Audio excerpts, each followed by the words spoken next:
Shalom, shalom, Israel. First and foremost, I want to give unto YAHAWAH, SHAMAIWAN, YAHAWASHI, the balance of the elders and apostles of Great Millstone, and shalom to AHPARYAM, who are diligently waiting to be delivered from this final captivity. YAHAWAH coming at you with another lesson, and today's lesson is going to be entitled, well, I don't know what's going to be titled, but we're basically going to be talking about how the Lord will try us. How the Lord tries us, all right? And the inspiration to do this lesson, came from actually a trial that I had on me just yesterday, and the basically, to make a long story short, the said trial. At first I was not looking forward to it, but then as it was being, so as the person was talking, all right, and it was becoming apparent that I was gonna have to, things were gonna be a bit hard in terms of the thing that I was trying to obtain, all right. I will say I got pretty disappointed, but then that disappointment changed to a realization wait, hold on. This is a trial. And on top of that, this opportunity for me to further prove, my loyalty to YAHAWASHI, because it's not as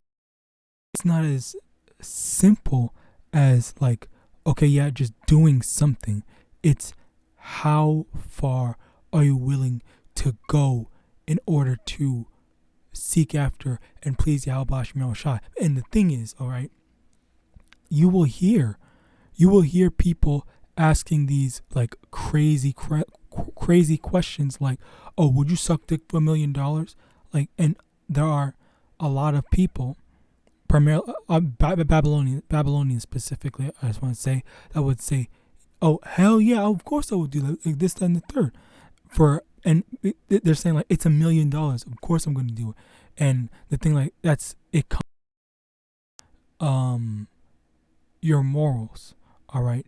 Now I'm not saying that for me, in terms of what I was trying to do, it compromised my morals, but I will say it is definitely an inconvenience. But at the same time, am I to the question and the realization that I had made as I was speaking to the person, all right, is, am I willing to put myself in an uncomfortable position, and inconvenience myself in order to please YAHAWASHI?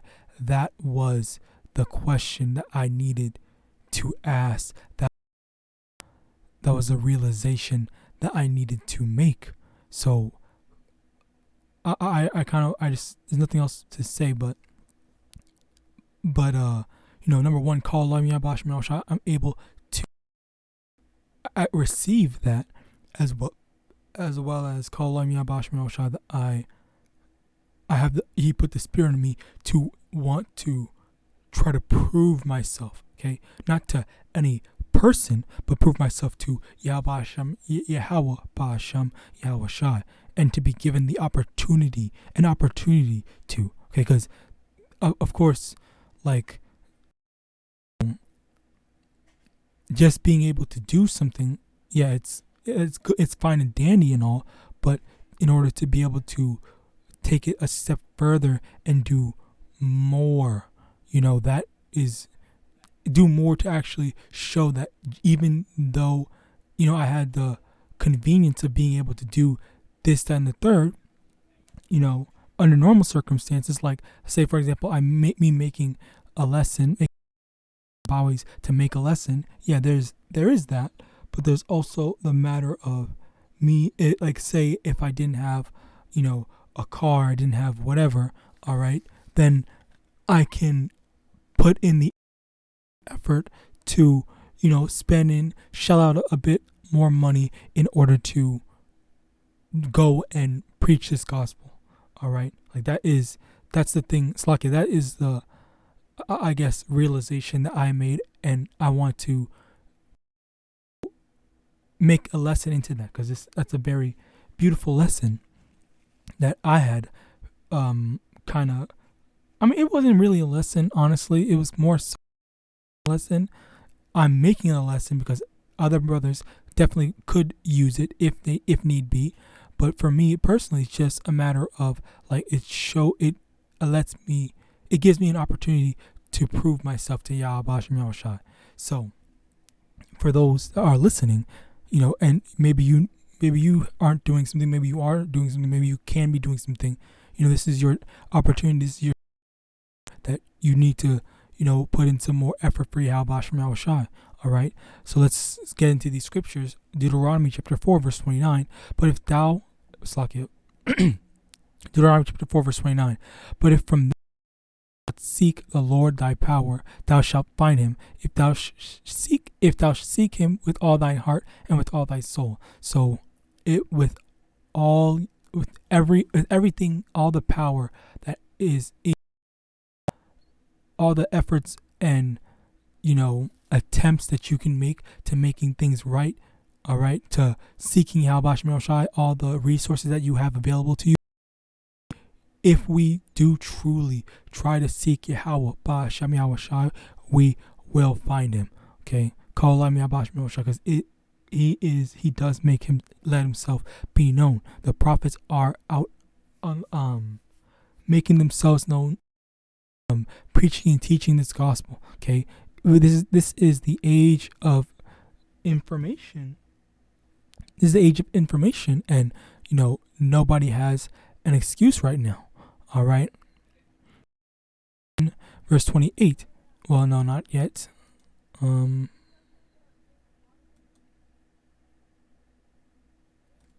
Okay, Luke chapter 6, verse 20. And he lifted up his eyes on his disciples and said, Blessed be ye poor, for yours is the kingdom.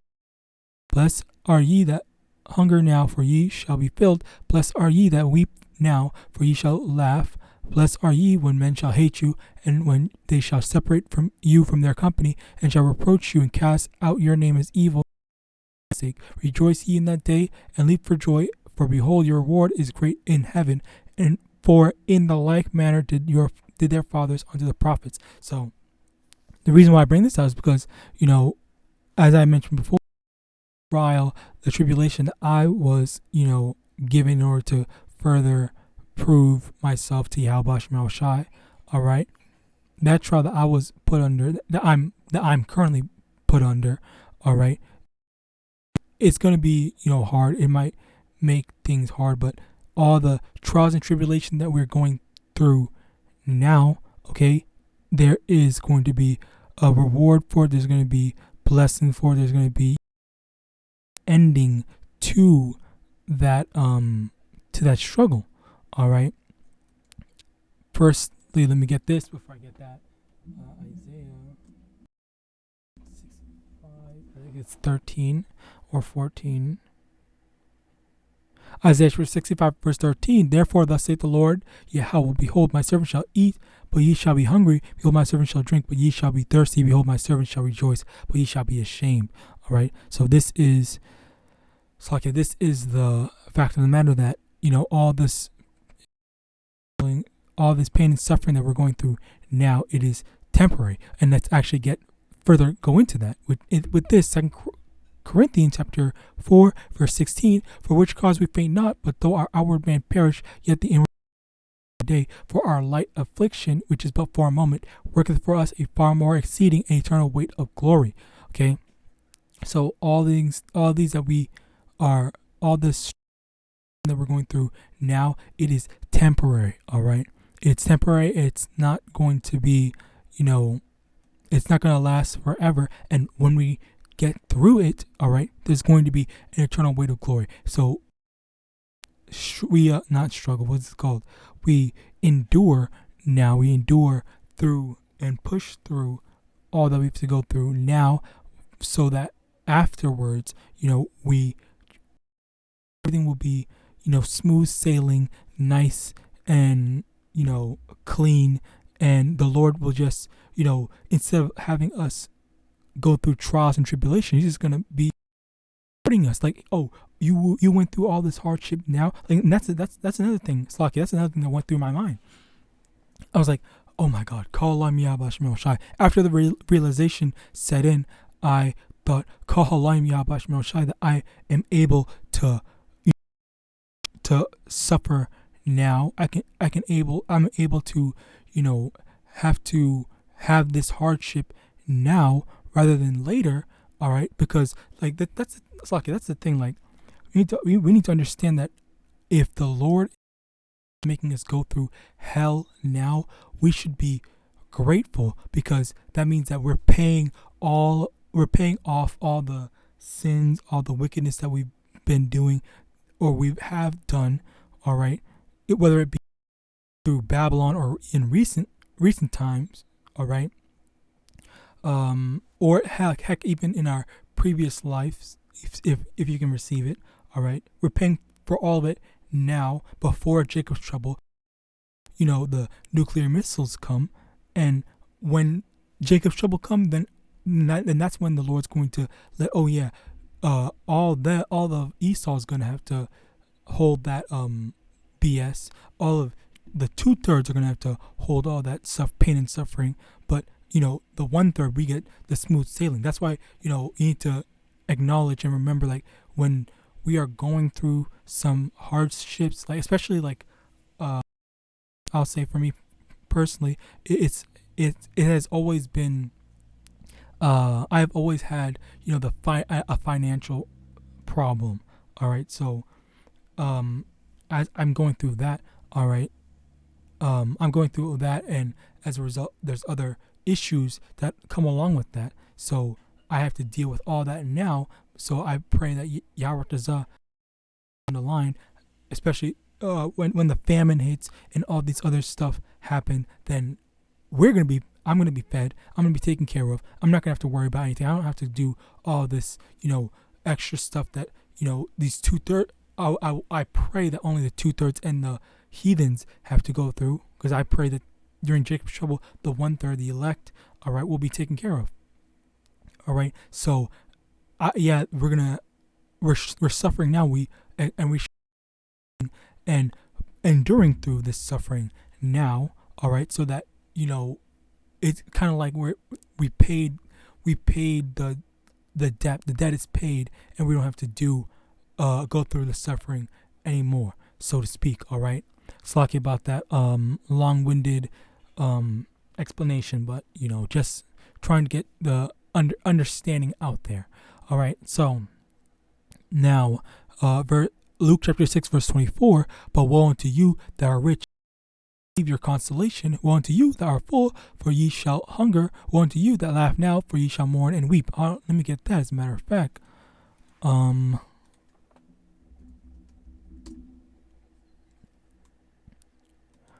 Let's see. So there was a rich man in this. Let's just get this. Luke chapter 12, verse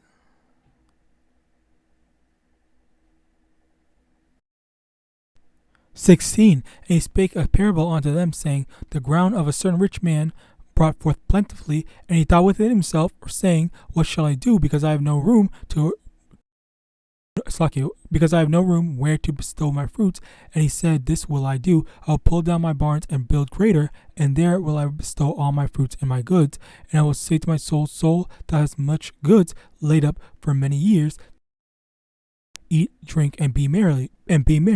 But Yahweh said unto him, thou fool, this night thy soul shall be required of thee. Then whose shall those things be which thou hast provided?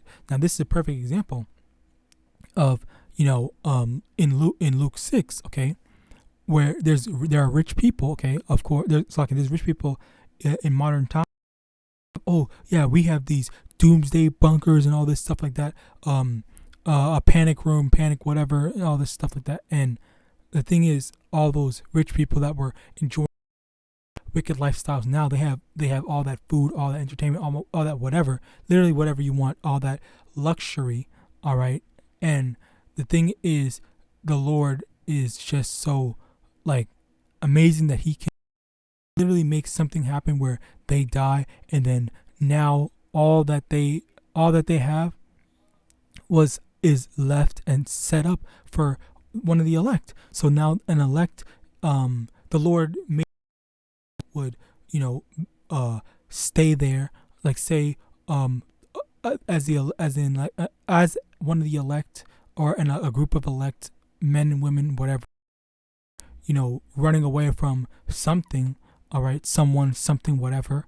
All right, they make their way into a house. The house is quote unquote magically, and I say this magically.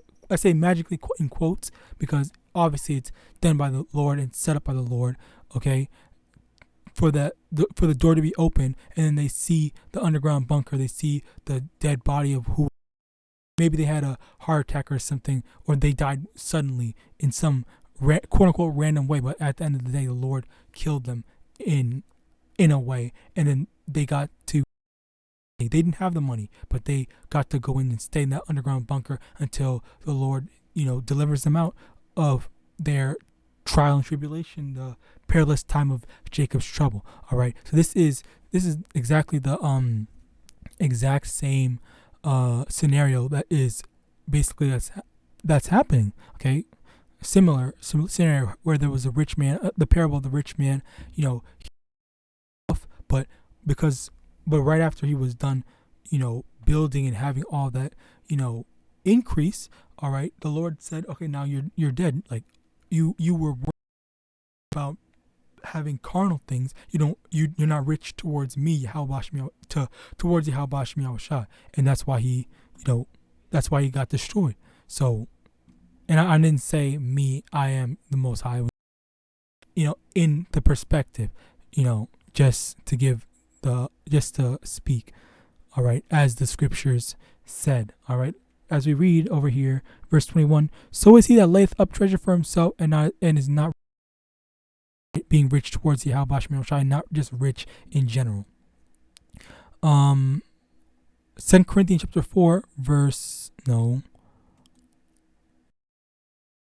chapter 10, verse 28. And fear not them which kill the body, but are not able to kill the soul, but rather fear him which is able to destroy the soul and body in hell. Matthew chapter 10, verse 29.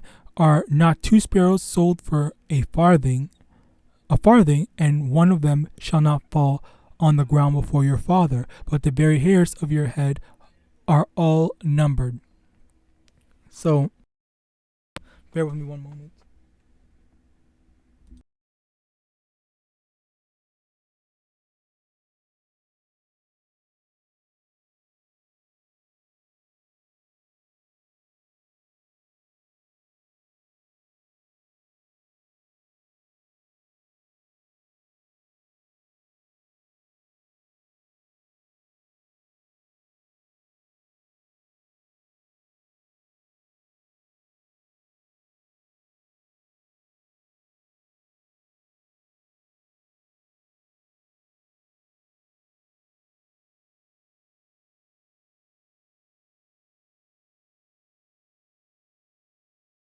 Foremost above all, because the Lord can protect you from all those other enemies. All right, let me get the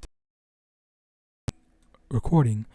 But Deuteronomy chapter 32, verse 39. See now that I, even I, am He, and there is no God with me. I kill and I make alive. I wound and is there any that can deliver out of my hand? So again, like I mentioned before, like as soon as the Lord sets the sights on you, especially during like the main thing I wanted to say was the setup for Jacob's trouble. Like as I for in Luke 12, how the rich man, he had a lot, he was preparing to just enjoy himself, not have to work anymore, I guess, all this food. All right, but then lo and behold, the Lord just chose to take his life after he was done. All right, and then it does go to show just like what is this for? Like, and even so, let me get that. Let me go back to this. 2 Corinthians chapter 4, verse 18. While we look not at the things which are seen, but at the things which are not seen. For the things which are seen are temporal, but the things are eternal. So why we should not be building up or investing all of our time into something that is just temporary. Okay, that's just temporal. We need to be investing our things that will last forever, that is eternal, which is the kingdom of the kingdom of Yahawah, kingdom of heaven. All right, let me also get this.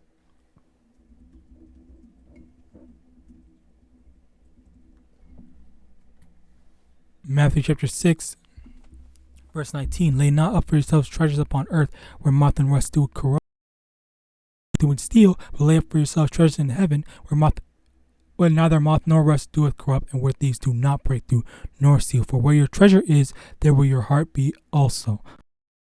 Important thing. It's a very true thing. Like we need to remember. Like this is like there are people that have precious things. Like the whole concept of like a treasure map, a pirate or whatever, burying his treasure after his death. All right, because he doesn't want anyone else.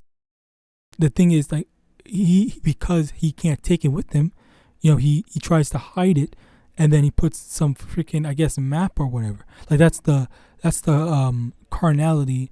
I kind of want to say Esau, but just in general, like how these carnal people are. Like it's just you're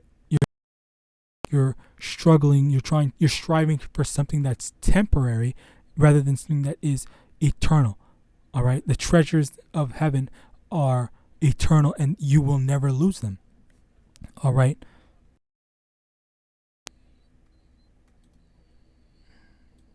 And yeah, going back to what I was originally talking about, how we want to be tried. All right. Let me see where it is right quick.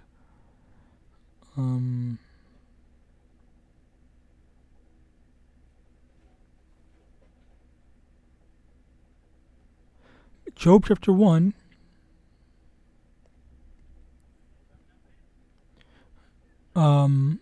verse 6. Now there was a day when the sons of Yahawah came to present themselves before the Lord, and Satan came along among them, and the Lord said unto Satan, Whence comest thou? Then Satan answered the Lord and said, From going to and fro in the earth, and from walking up and down in it. And the Lord said unto Satan, Hast thou considered my servant Job, that there is none like him in the earth, a perfect and upright man, one that feareth Yahawah, and ask. I have never heard this word in my life. That is crazy. Or maybe it's a misspelling. Escheweth evil. Then Satan answered the Lord and said, Doeth Job fear Yahawah for naught? Hast not thou made a hedge about him, and about his house, and about all that he hath on every side? Thou hast blessed the work of his hands, and his substance is increased. But put forth thine hand now, and touch all that he hath, and he will curse thee to thy face. And the Lord said unto Satan, Behold, all that he hath, or only upon himself put not forth thine hand. So Satan went forth from the presence of the Lord. So basically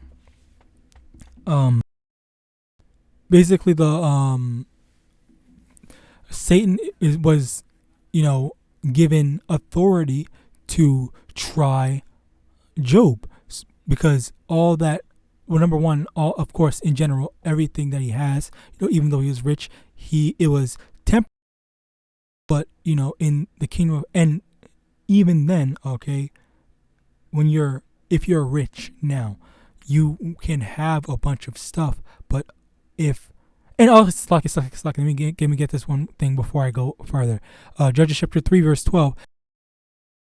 Of the Lord, and the Lord strengthened Eglon the king of Moab against Israel, because they had done evil in the sight of the Lord. So the Lord does send people to go up against his people. So in the same way that Satan was sent to try Job, the Lord does send people, like other heathens, all right, to go and punish us, try us, whatever. All right. So for us specifically, there might be people that are trying us and nerves. All right. So that's why we have to be as Job was and hold fast to the faith of YAHAWASHI, all right, and push through. All right. Call YAHAWASHI. I was able to catch that before going further into it. So yes, just to conclude, bring it all back. We should be fearful that the Lord's going to destroy a lot of people. All right. And the thing is, we don't want to be destroyed. We don't want to be destroyed with the thermonuclear missiles. All right, that's number one. But also we also don't want to be destroyed by the Lord and all these other things that's going to be coming very soon. So we seek YAHAWASHI, and we seek to. Should the Lord choose to put us through a tribulation now, we should take it cheerfully. Let me get that.